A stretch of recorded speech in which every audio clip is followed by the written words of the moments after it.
வணக்கங்க. நம்ம சேனலை சப்ஸ்கிரைப் பண்ணுங்க, ஷேர் பண்ணுங்க, கமெண்ட் பண்ணுங்க. வாங்க வீடியோ பார்ப்போம். இந்த மாதத்தில் பிற்பாதியில் மகிழ்ச்சி, அதாவது மேசராசியை பற்றி நாம் பார்க்கும் பொழுது,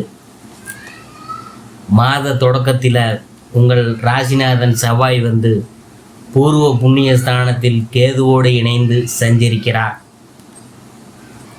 செவ்வாயின் பார்வை சனியின் மீது பதிகிறதுனால எதையும் துணிதி செய்ய முடியாது.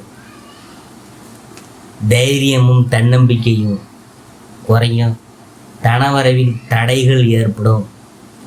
முன்கோபம் காரணமாக முன்னேற்றத்தில் பாதிப்புகள் ஏற்படுவதோடு உறவுகள்லாம் பகையாகி உள்ளத்தை வாட வைக்கும். மாதத்தின் பிற்பகுதியில் செவ்வாய் பயிற்சி பின்னால் உங்களுக்கு தொழிலில் ஒரு முன்னேற்றம்லாம் உண்டு.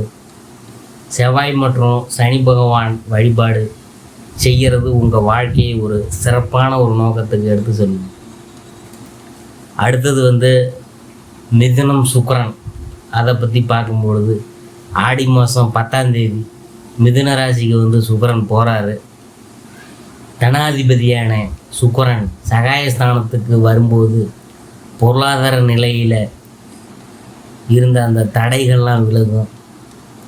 உயர் அதிகாரிகளின் பழக்க வழக்கத்தால் உத்தியோகத்தில் ஒரு முன்னேற்றம்லாம் ஏற்படும். இதுவரை கடுமையாக முயற்சி செய்தும் முடிவடையாத காரியங்கள்லாம் இப்போது எளிதில் நடைபெறும்.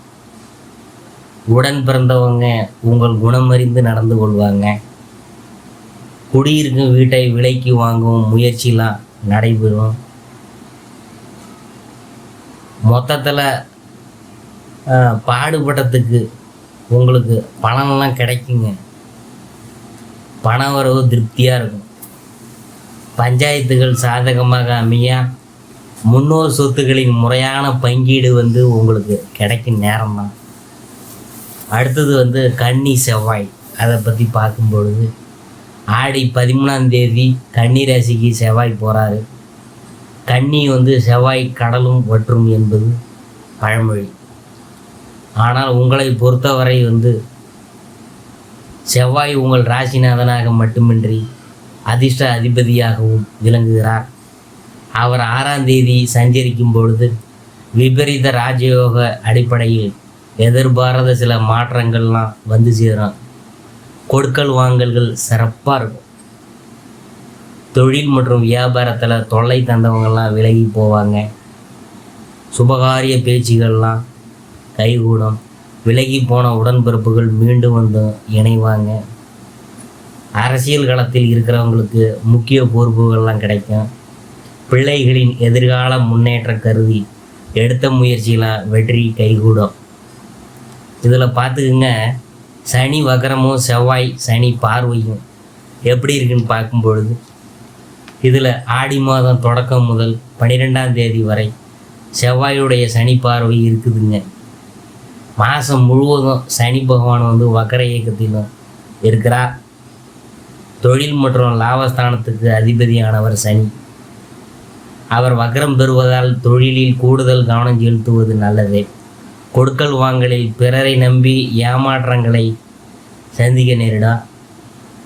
பிறருக்கு பொறுப்பு சொல்லி வாங்கி கொடுத்த தொகையால் பிரச்சனைகள்லாம் உருவாகும். உணர்ச்சி வசப்பட்டு எந்த ஒரு முடிவும் எடுக்க வேணாம், பொறுமையாக இருக்கணும் இந்த மாதிரி நேரத்தில். அடுத்தது கடகம் புதன். அதை பற்றி பார்க்கும்பொழுது ஆடி 18ஆம் தேதி அதாவது கடகராசிக்கு புதன் போகிறாரு. உங்கள் ராசிக்கு 3, 6 ஆகிய இடங்களுக்கு அதிபதியானவர் தான் புதன்.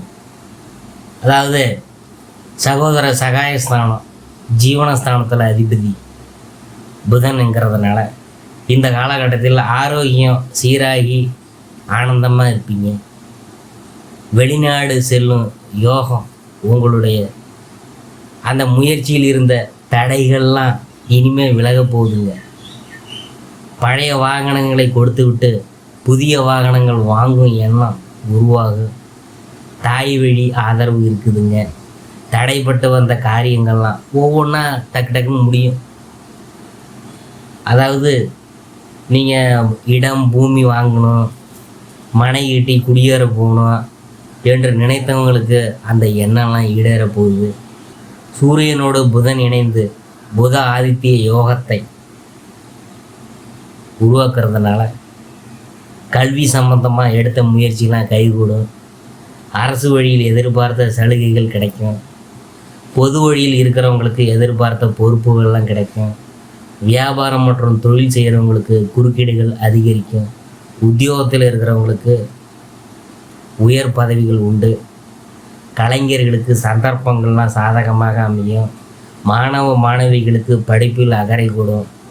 பெண்களுக்கு எதிர்பார்ப்புகள் நிறைவேறும். சுப விரயங்கள் அதிகரிக்கும். இந்த மாதம் சிம்ம வாகனத்தை கொண்டிருக்கும் அம்பாளை வணங்குங்க. அதாவது பண தேவையை பூர்த்தி செய்யும் நாள் ஜூலை 20, 21, 25, 26, ஆகஸ்ட் 6, 7, 12, 13. மகிழ்ச்சி தரும் வண்ணம் மஞ்சள்,